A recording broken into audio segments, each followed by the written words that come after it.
মির্জাফররা মরে না, তারা ফিরে আসে বারবার নতুন নতুন রূপে। এই মুহূর্তে বাংলাদেশ পেল আরো এক নতুন মির্জাফর। এই নতুন মির্জাফর বাংলাদেশকে অর্থনৈতিক, সামরিক এবং কূটনৈতিক এই তিন দিক থেকেই সম্পূর্ণরূপে আমেরিকার হাতে সঁপে দিল। খুনি রক্তপিপাসু হাসিনার থেকেও আরো রক্তপিপাসু কেউ বাংলাদেশের সঙ্গে গাদ্দারি করার জন্য, মির্জাফরি করার জন্য অপেক্ষা করছে ওত পেতে, একথা কেউ টের পায়নি। নিঃশব্দে বাংলাদেশকে বিক্রি করা কাজ শেষ করলো রজার খলিলুর রহমান। এখন তিনি গর্বের সঙ্গে বিদেশ মন্ত্রীর আসন অলংকৃত করছেন।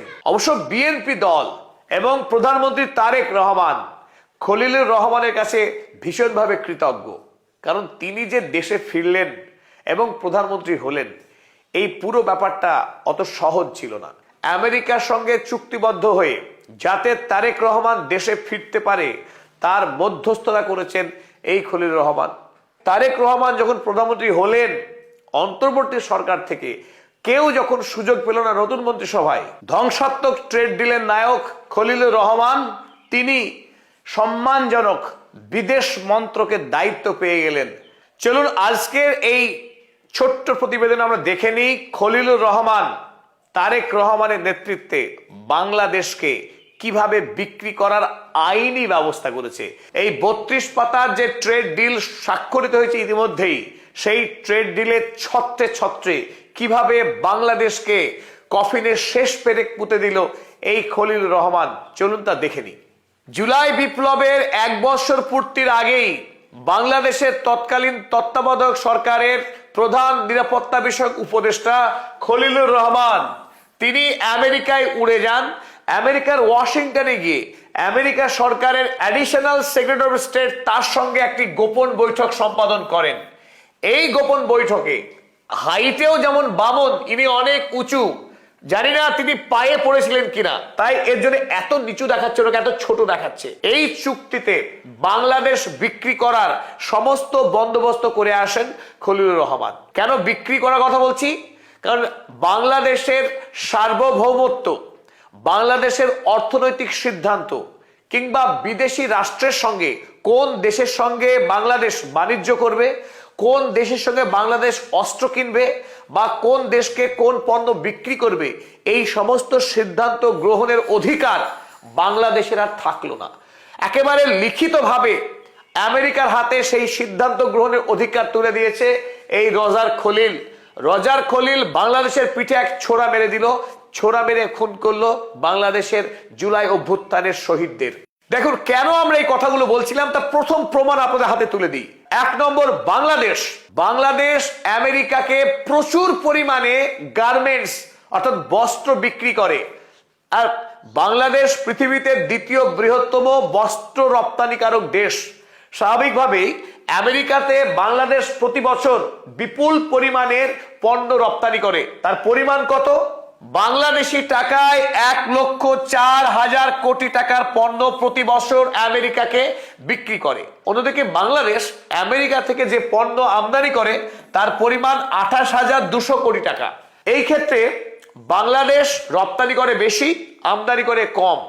ট্রেড ডেফিসিট রয়েছে আমেরিকার বাণিজ্য ঘাটতি বিরাট, প্রায় 3 গুণেরও বেশি বাংলাদেশ রপ্তানি করে আমেরিকাকে।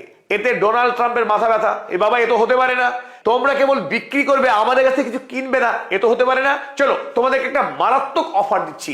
কি অফার? যে আমরা বাংলাদেশকে ভালোবাসি, বাংলাদেশের সঙ্গে বন্ধুত্ব চাই, তাই আমাদের মধ্যে কোনো ট্যারিফ থাকবে না। তুমিও কোনো ট্যারিফ লাগাবে না, আমিও কোনো ট্যারিফ লাগাবো না। অতএব সমান সমান, আমেরিকা বাংলাদেশ ইকুয়াল। শুনে প্রাণ জুড়িয়ে যায়। মোহাম্মদ ইউনূস যে বক্তব্য দিয়েছিলেন, শুনে আমরা ভাবলাম যে বাংলাদেশ বিশ্বে একেবারে বিরাট মর্যাদা পেয়ে গেল। কিন্তু আসলে বাংলাদেশ কতখানি ক্ষতিগ্রস্ত হলো সেটা আমরা বোঝার চেষ্টা করুন।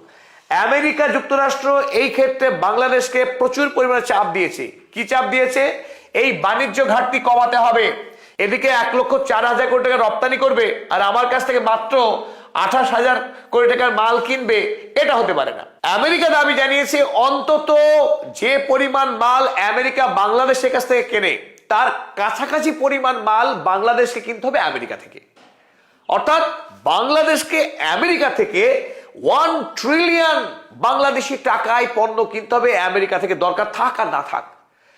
আমেরিকায় তৈরি হওয়া পণ্য বিপুল দামি। বাংলাদেশের সাধারণ মানুষ আমেরিকার পণ্য ব্যবহার করার আর্থিক সক্ষমতা অধিকাংশ মানুষেরই নেই। হাতে গোনা কিছু মানুষ তারা আমেরিকার পণ্য ব্যবহার করার উপযুক্ত, কিন্তু বাকি মানুষ তারা আমেরিকার কি কিনবে? তাহলে জোর করে আমেরিকা চাপিয়ে দিল বাংলাদেশের উপরে সামরিক পণ্য কিনতে হবে। আমাদের দেশের পড়ে থাকা বাতিল হয়ে যাওয়া গ্যারেজে যেগুলো মরিচা পড়ছে, ভাঙাচোরা বিমান আছে, সেগুলো তোমরা কিনে নিয়ে যাও। বাংলাদেশকে অপ্রয়োজনীয় বিনা প্রয়োজনে আমেরিকার কাছ থেকে বোয়িং এয়ারক্রাফট কিনতে হবে। Bangladesh has to unnecessarily buy at least 14 Boeing aircraft. আমেরিকার কাছ থেকে এই 14টি বোয়িং এয়ারক্রাফট কিনতে হবে বাংলাদেশকে। কিন্তু আশ্চর্য বিষয়, 32 পাতার যে ট্রেড ডিল, যে চুক্তি হয়েছে, তার কোথাও কোন জেনারেশনের বোয়িং এয়ারক্রাফট, কোন মডেলের এয়ারক্রাফট, এই বিষয়ে কোনো উল্লেখ মাত্র নেই। অর্থাৎ আমেরিকা তার অচল পড়ে থাকা মরিচা ধরা ভাঙা চোরা যে বিমানগুলো তাদের ওই গ্যারেজে পড়ে রয়েছে, গ্যারেজ খালি করবার জন্য বাংলাদেশের হাতে 14টি বোয়িং বিক্রি করার বন্দোবস্ত করেছে।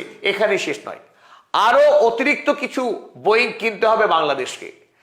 অর্থাৎ বিপুল পরিমাণের অপ্রয়োজনীয় জিনিস কিনে বাংলাদেশের টাকা আমেরিকা হাতে তুলে দিতে হবে, যেভাবে ভারতীয়রা একটা সময় ইংরেজদেরকে তাদের কোষাগারকে সমৃদ্ধ করেছিল। একই কাজ স্বাধীন বাংলাদেশ করতে যাচ্ছে আমেরিকার সাথে। এই ট্রেড ডিলের আর্টিকেল 4(3) তার 5 নম্বর ক্লজটা আরো মারাত্মক। এখানে স্পষ্ট লেখা আছে, Bangladesh is prohibited from purchasing nuclear reactors, fuel rods or enriched uranium from any country that US does not want. America যে দেশকে পছন্দ করে না, যে দেশের সঙ্গে তার শত্রুতা আছে, সেই সমস্ত দেশ থেকে ইউরেনিয়াম রড কিংবা জ্বালানি কোনো কিছুই কিনতে পারবে না। এখানে খুব উল্লেখ্য, রাশিয়ার কাছে বিশেষ করে প্রচুর পরিমাণে খনিজ তেল রয়েছে, যা সস্তায় বিক্রি করে রাশিয়া পৃথিবীকে। কিংবা ইরান, যে দেশের কাছে প্রচুর খনিজ তেল রয়েছে, অথচ আমেরিকা যার উপরে 9000-এর অধিক স্যাংশন লাগিয়ে রেখেছে। সেই সমস্ত দেশ থেকে বাংলাদেশ চাইলেও তেল কিনতে পারবে না, কোনো সামগ্রী কিনতে পারবে না, এমনকি অস্ত্র শস্ত্র কিনতে পারবে না, যদি আমেরিকা তাতে নারাজ হয়। এই চুক্তিতে সই করেছে মহামান্য খলিল। এর অর্থ কি দাঁড়ায়? এর অর্থ এই দাঁড়ায় যে বাংলাদেশ সামরিক ক্ষেত্রে নিরাপত্তা প্রশ্নে পুরোপুরি আমেরিকার ভৃত্যে পরিণত হলো, আমেরিকার কৃতদাসে পরিণত হলো। এই একবিংশ শতকে বাংলাদেশের নায়করা যখন প্রাণ দিল বাংলাদেশকে স্বাধীন করার লক্ষ্য নিয়ে নতুন করে, অনেকেই বলছিল এই 2024 সালের গণঅভ্যুত্থানকে 71-এর পর দ্বিতীয় স্বাধীনতা যুদ্ধ। এই দ্বিতীয় স্বাধীনতা যুদ্ধের পর মহামান্য খলিল তারেক রহমানের পরামর্শে এবং সহযোগিতায় বাংলাদেশকে বিক্রি করবার সরকারি বন্দোবস্ত করলেন। 9 তারিখে আমেরিকার সঙ্গে যে ট্রেড ডিল স্বাক্ষর করেছিল তত্ত্বাবধায়ক সরকার মোহাম্মদ ইউনূস, এবং এই চুক্তির মুখ্য আহ্বায়ক ছিল খলিলুর রহমান। কিন্তু বর্তমানে বাংলাদেশের প্রধানমন্ত্রী তারেক রহমান এই ট্রেড ডিলকে নয়নের মনির মতো যত্ন করে রেখেছেন। তাই বাংলাদেশকে বিক্রি করবার সরকারি ব্যবস্থা করছেন বাংলাদেশের প্রধানমন্ত্রী। এর পরিণাম কি হবে?